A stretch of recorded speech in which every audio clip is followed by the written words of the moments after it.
Well, that way you can't get away. It was All right, so let's all bow our heads and pray that I can get through this. You will. Basically, what my talk about is today is sort of maintaining yourself through the barrage of marketing. Through the mirage of what? Marketing. Oh, yes. Yes. So the statistics that I found on it is that the average person is barraged with about 5,000 ads during the course of a day. It's insane. It sounds like way too much, right? Walk into a Starbucks. You're hit from ad from the door all the way through ordering. So imagine that through the rest of your day. I'm shaking. You can find me. I can't. Somebody else hold this for me. So Sit down, maybe. Breathe, relax. So just turn around and face the other way. Right. So a lot of the examples that I have are, how do I put this? Sort of marketing hoaxes, sort of put forward to get you to think certain ways. One of the largest ones on my list are female beauty products in the clothing industry. I mean, I won't really go into detail with a lot of these, but let me see here. I guess I'm sort of not like this. Nate, ask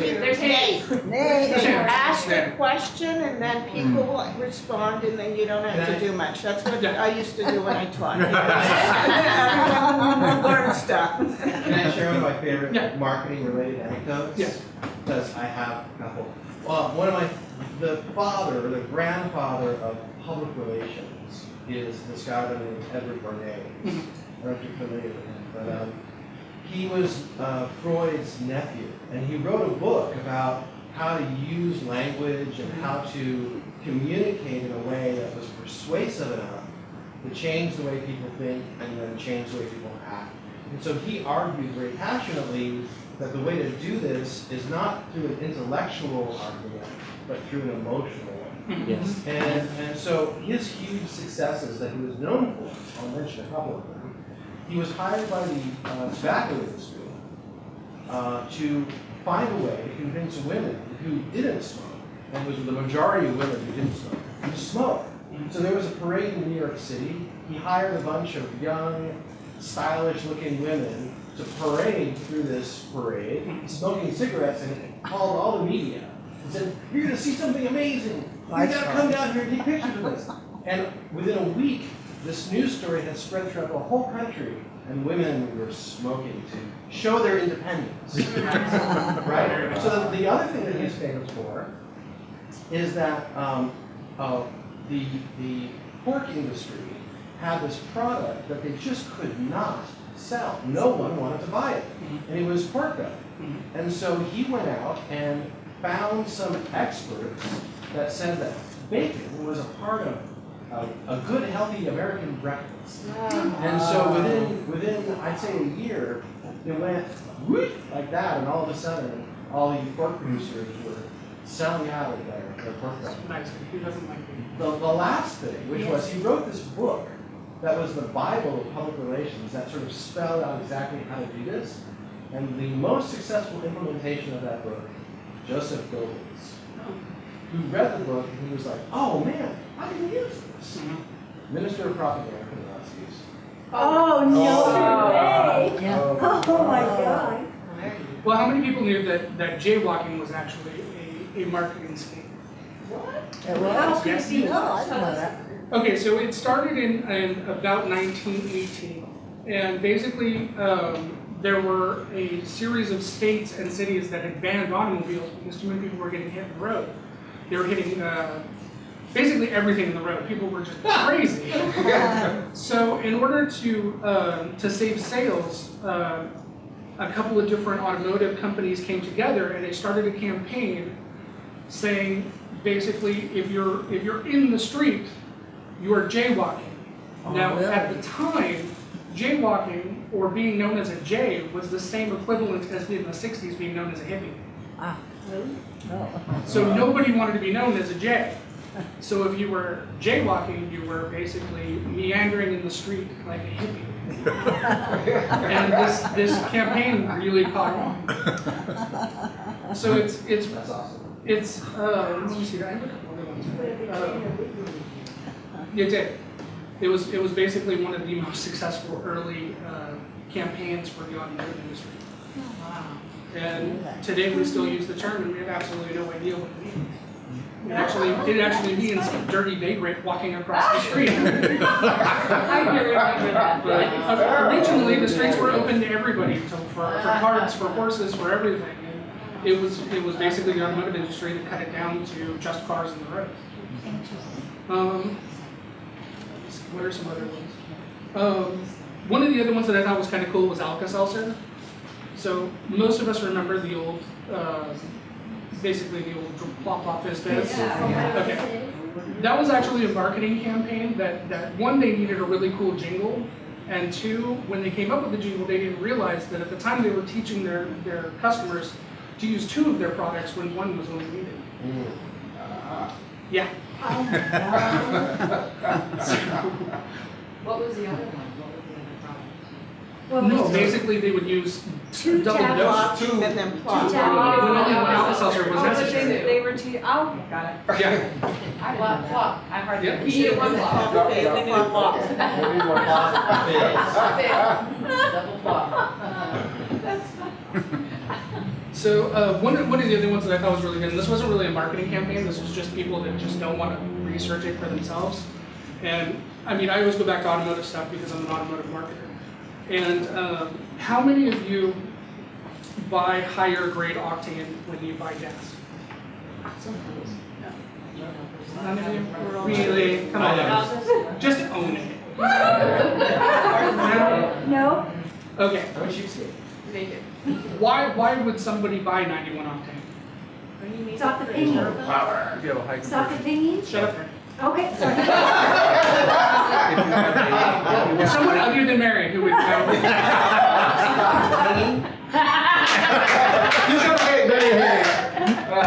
More power. More power. Yeah.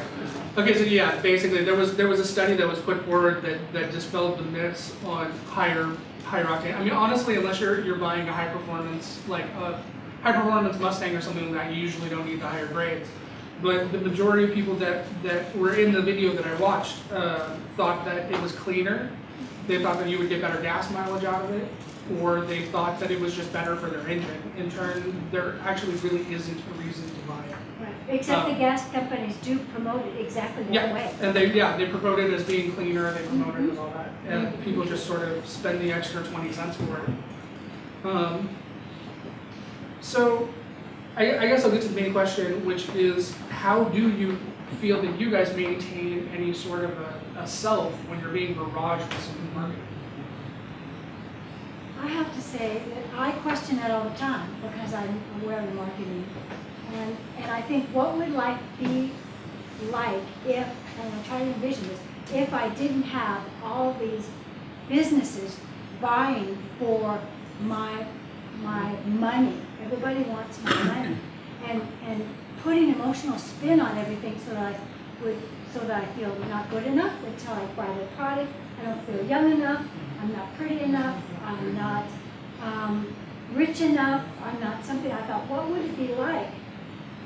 Because I realized that is most of our lifestyle is the commercialism and the marketing that goes with it. Yeah. And that we are truly formed by that. And I think, how much am I? Well, I see my thoughts, and I know that chatter that goes on is really driven by a lot of crap I've seen in my life. It really is. And it's hard to shut it up and to dispel that fear that comes up inside. What if I don't? What if? Yeah. You know? You're saying how do you, and I feel it's weird because I think consciously I feel like I'm not affected. I feel like I go, who is, I could see an ad for this thing 1,000 times. I'm not gonna buy it. Like, who is being affected by this? Who is running out and, Like the ones I always laugh at is always the Christmas time car commercials, and there's always someone out in the driveway with a big bow on a vehicle. And I'm like, who is going out on like, which one of you ballers is like, oh, I have an extra $40,000 laying around under the sofa, let's just go buy a car on a whim and surprise everyone. Let's not consult my family on this tens of thousands of dollars purchase at all. It's like, easy there, Scrooge McDuck. Like, but I always like, I'm like, who is susceptible to this marketing? And it's like, I like to think I'm immune, but it's then other times I'm like, I know I'm not. I mean, other people may not know, but like, for example, the amount of makeup I own. And like, I like to think, oh, this is just a fun thing I do. It's, my face is my canvas. I'm doing creative art stuff and I enjoy it. But it's like, there is still a thing that goes, if I have red spots on my face, people will look at me and start judging me and think something is wrong. Like, there's an entire industry predicated on the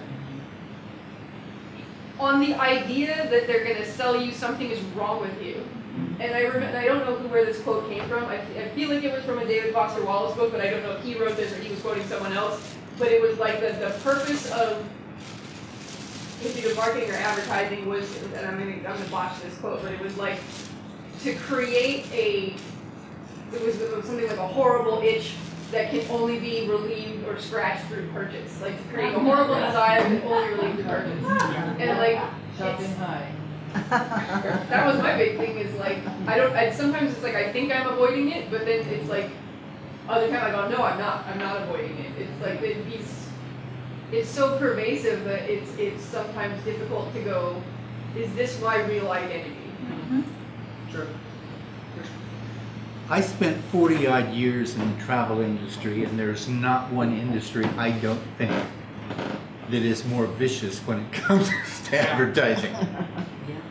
Because you pick up any brochure of any place, I don't care where it is, the first 3 pages are nonsensical stuff but beautiful pictures. By the time you get to the 4th page, they'll settle it down to give you schedules, and on the last page they'll tell you what you're going to lose if you don't do it. Right.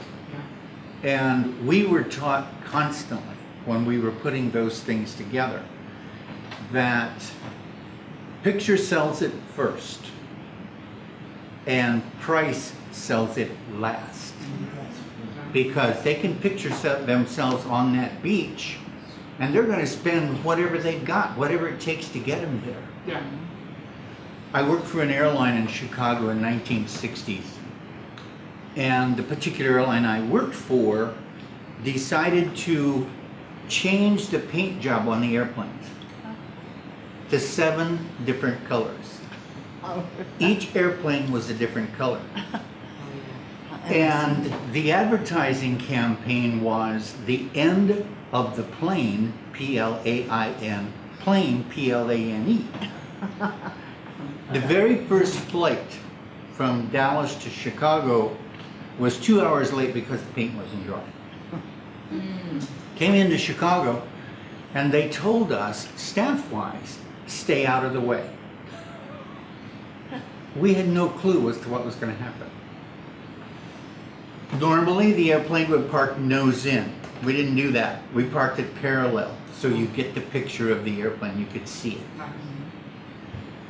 The music started. The music was the stripper. The flight attendants' uniforms were several different layers, and Pucci designed them. They were super modern. Anyway, when the music started, the front door and the back door opened, and a woman came out with the full costume, full uniform. She took 2 steps down, the next one came out, and the first one that went down took 2 steps and threw off the big jacket, threw it across the ramp. Until they got to the bottom, there were 7 of them, and it had all stages of the costume. Oh my. Braniff's income in 1 year went up 600%. Are you kidding? Wow, I can believe it. Because one of the commercials, for example, was this little old lady sitting there, and they brought her lunch to her, or whatever the meal was, and she started putting things in her pockets. And it went on, and pretty quick she had a blanket wrapped around her, the whole shot.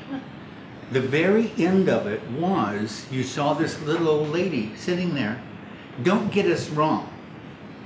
We don't mind souvenir hunters, as long as you don't get carried away.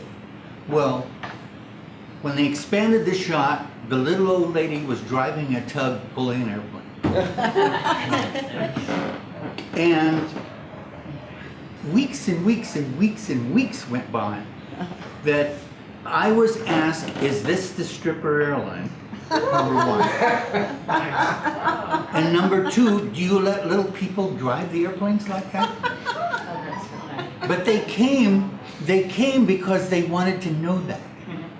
Because we'd already planted the idea for them.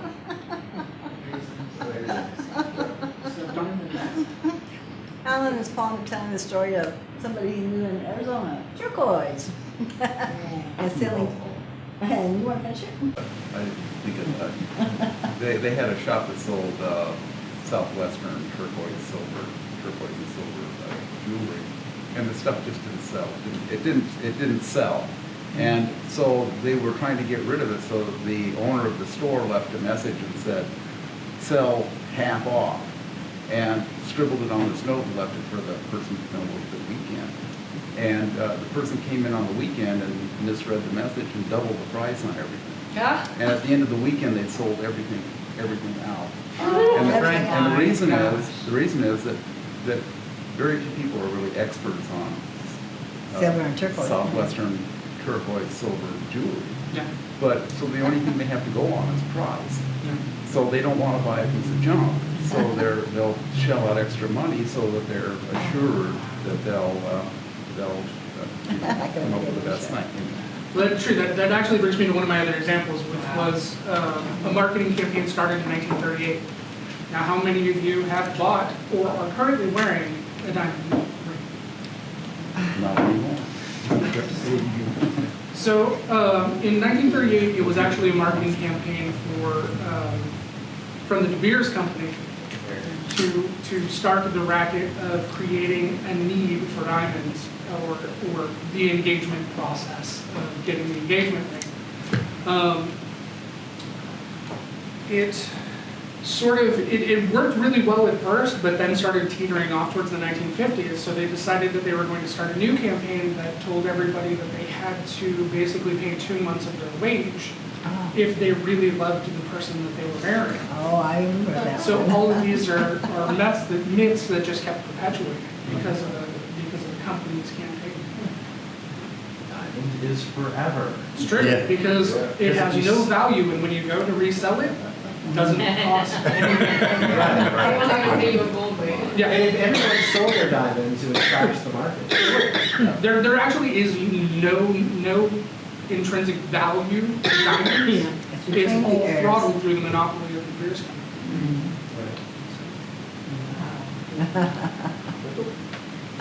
I do social media for a living, and even I get suckered into some of this. There's a lot of You know what I clickbait. mean? Because I'm aware, so then I'm like, oh my God, I clicked on this. It's almost like you feel even worse because you Well, are I involved in it. I should know better. You know, and I don't get like the fear-based stuff. I'm like, you know, I don't usually fall for that. But there is an emotional component in men and women, just like that little lady who on the airplane that he was mentioning, like dating stuff. That's like, how many old little ladies do that? A lot. Sure. A waitress, a lot. So that's something, you know, just they don't mind. I don't think they It's true. I'm gonna throw this out as a public service announcement. Have any of you seen posts in your social media that's like, give a click if you love Jesus? Oh, yes. Or if you like this, you'll help this little girl heal. Oh, yes. Oh, that one, yeah. Do not ever click on these. Now, I mean, it may sound like, oh, well, let's not perpetuate it, but it's actually what's referred to as clickbait. And what they're doing is they're stealing your information when you click on it. So do not participate in these. Same with quizzes. Yeah, quizzes Don't as take well. any quizzes. I know, and I see them and I want to, but I'm like, I know they're just gonna, because you agree, oh, they could see all your friends and your this, that, and the other, and I'm like, well, they see all that. Yeah. Or you buy something, do you want to share it? No, why do I want to Yeah. share it with everybody? No, thank you, I don't want to share it with anybody. Yeah. To go one step further, or no, that's not, shouldn't say it that way. To go a little bit further, when I was talking about the little lady taking stuff, we boarded on every flight 2 extra cases of the ceramic mugs that we serve coffee in, because we knew when the airplane got to the next stop, there weren't going to be any left. Yeah. But the 600% increase in our sales more than paid for a mug. It's amazing what people climb onto. When I was growing up, they had put an A&W just down the way from my house. And when they opened it up, the franchise almost went out of business because people kept stealing the glass mugs. Yes. I've got Weird 2. what people will grab onto. I would like to just expand that it's not just, there's marketing that, companies are paying for to get you to buy a product or to change your purchasing behavior in some way, your habits like the Alka-Seltzer or whatever.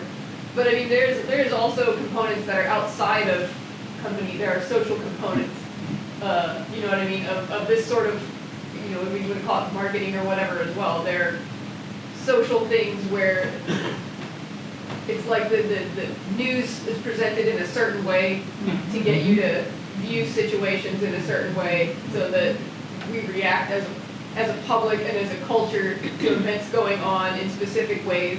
And it's always constantly something that I think we have to be questioning, because there's always someone trying to tell you how to think and who you ought to be and what how you ought to react to things. I remember reading an essay on, I'm sorry I keep quoting you, Foster Wells, I'm sorry.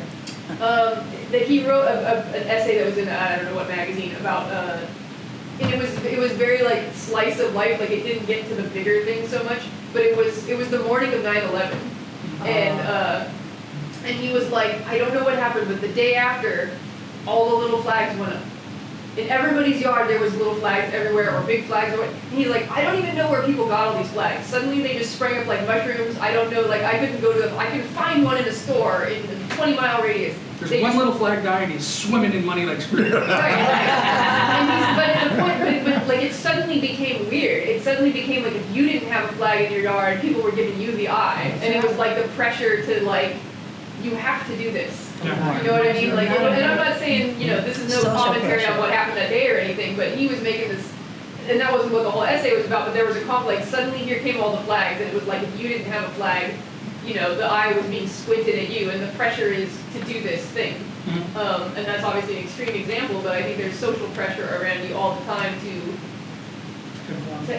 act a certain way and to respond a certain way to things, and there's not always room for us to, sometimes the wiggle room is difficult for us to find for ourselves to go, okay, but what do I really think about this? Is this behavior necessary? Is this, there's so much of people trying to usurp your identity from you. This ties right into our movie from Friday night. Dead Poet Society, conformity, trying to be free thinkers. Hard. I had sort of an epiphany that kind of runs along that. We recently went out to Vegas to see my parents.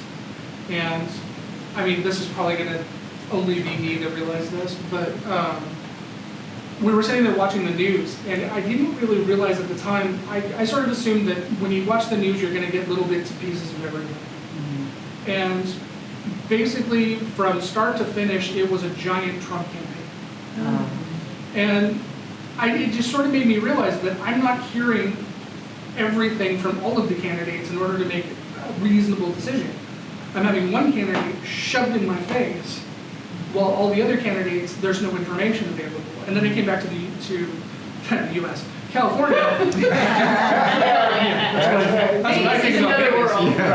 Yeah. Then I came back to Earth, and it was kind of actually the same thing. There was one particular candidate that was being shoved in my face, and it opened up my eyes to the fact that we're really being pushed in one direction. Yes. Oh, I think so. We were watching a movie the other night on Crackle. And Crackle has movies, But with commercials. So every time the commercial comes on, we mute it out, and it was the same commercial over and over. And my beautiful husband said, I am not ever going to buy a Toyota, because it was in our face constantly, constantly, constantly. You know? Oh, I was just gonna ask you, when Trump was in your face, how I felt about the beard. I don't know, but I just kept looking at his little hands.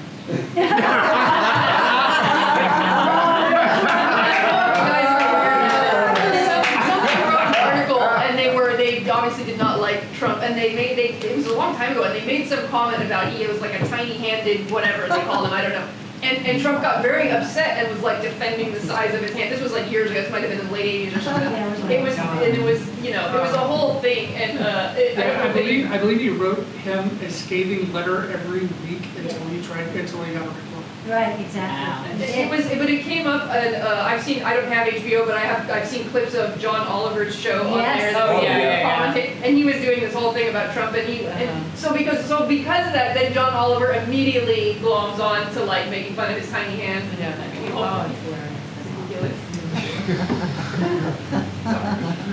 So, I mean, one of the other things that I found kind of disturbing was the fact that, I mean, literally from the moment we're born, we're marketed to in the children's toy sections. I mean, everything is, there's a boys section and there's a girls section.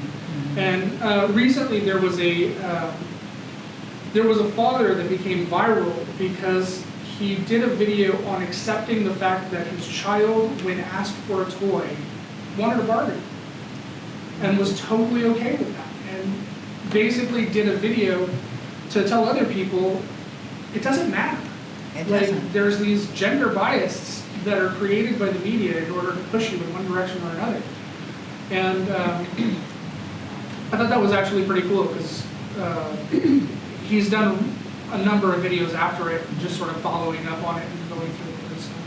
I work for a lot of fragrance companies, and the thing of it is, fragrance is not just for men or fragrance just for women. It is for everybody. So a woman can wear men's fragrance just as easy as a man can wear women's fragrance. It's the same thing. Getting back to children and how, we're influenced by, advertising and stuff. I don't know where the whole pink and blue thing came from, but my son, gosh, from the time he could speak, he loved the color pink. That was his favorite color. And he wanted to paint our house pink, he wanted his room pink, and we didn't paint our house pink. But, I remember, he wanted pink clothes, and I thought, well, pink's such a happy color. But I remember thinking okay, well, I don't want to just put them all in pink or with pink flowers or anything. I was uncomfortable with that. But, so what I did was I combined pink with black or pink with, another color, just because it just, well, he was so cute. People thought he was a girl, too. He was just adorable with, long blonde hair. I had his hair long. And so a lot of people, would say, oh, hi there, little girl, and he'd just be like that. So I remember getting him like a little swimsuit, little bodysuit for swimming, and it was pink and black. It was like a girl's bodysuit, but I bought it for him because he liked pink and it was adorable. And I remember another time, and he had a pink T-shirt with black pants, or vice versa. So I did it that way. But even me, I'm usually pretty out of the box. I don't really care that much, but even I was a little concerned about, the pink thing. So then one time we were at Ross, and he saw this plastic, it was in the shape of a diamond, and you could put it upside down. And it was filled with like some sort of liquid gel kind of thing, and it had little pink and silver and white beads, and you turn it and it would float. It was really pretty. It was about 3 or 4 years old. It was in the girls section, of course, the girls' toy section. He just loved it, and I went, well, sure, why not? That's beautiful. And to finish up, when he was about a year old, Yeah, it was his first birthday, I think. I got him a baby doll with a little bottle. And he opened it up and he was thrilled. And he put that little baby in his arms and rocked it and Oh, that's put the bottle wonderful. in. And it was just adorable. So that's just what I want to share. That just made me think of, I saw a thing that somebody was like, there was a series of pictures of little boys holding like baby dolls, and they're like, what are you worried about if your son plays with baby dolls? That he's going to become a good father? Yeah. Like, seriously. Right. But the pink for girls thing and blue for boys thing actually was the other way until about the 30s and 40s. It was the opposite way because pink was considered a dilute of red, which was all because you gotta remember the early 1900s astrology was quite popular, and red is the color of Aries, Mars, the male planet, and so the pink was the dilute version of that, and that was considered for boys, and the light blue was like a Venus girl color.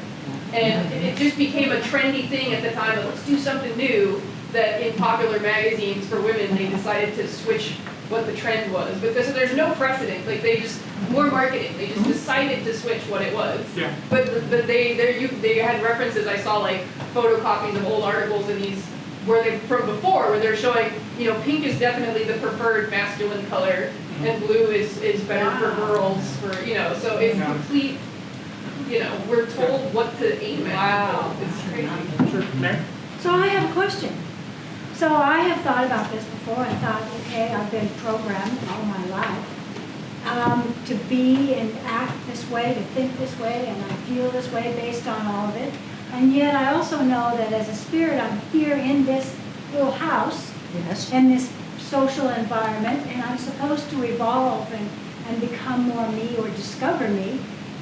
How the hell do I know who I am other than what I've been made and formed by this social planet that has nothing to do possibly with who I really am? I have no idea how to dig in and find out who I am. Yeah. None. Yeah. You are married. I'm married. We love you. Over here. Good. First, I wanted to say that Target is now doing more I was gender gonna- neutral clothing. There's a higher demand.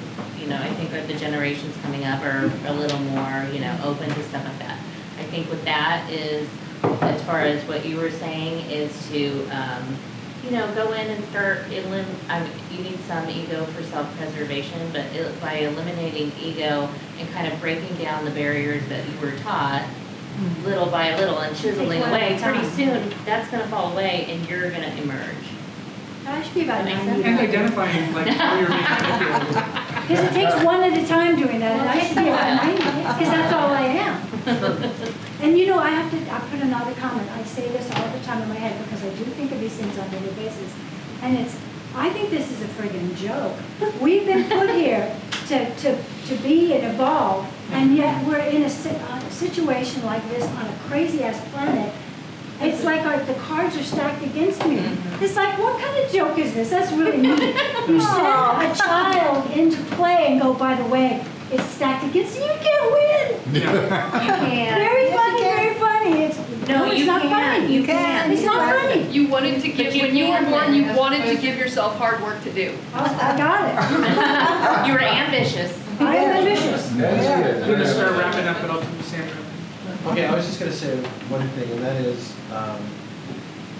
so much of how we think and so much of how we view the world, perceive it, is through the filter of language. And there are tools available to us if we choose to use them. They're hard, but they can help us step back just a little bit. And one of them, which is something I've talked about many times before, it's a thing called be prime. Have you ever heard of it? Yes. Basically, the idea is that you remove the word, the verb to be from your lexicon in all of its forms.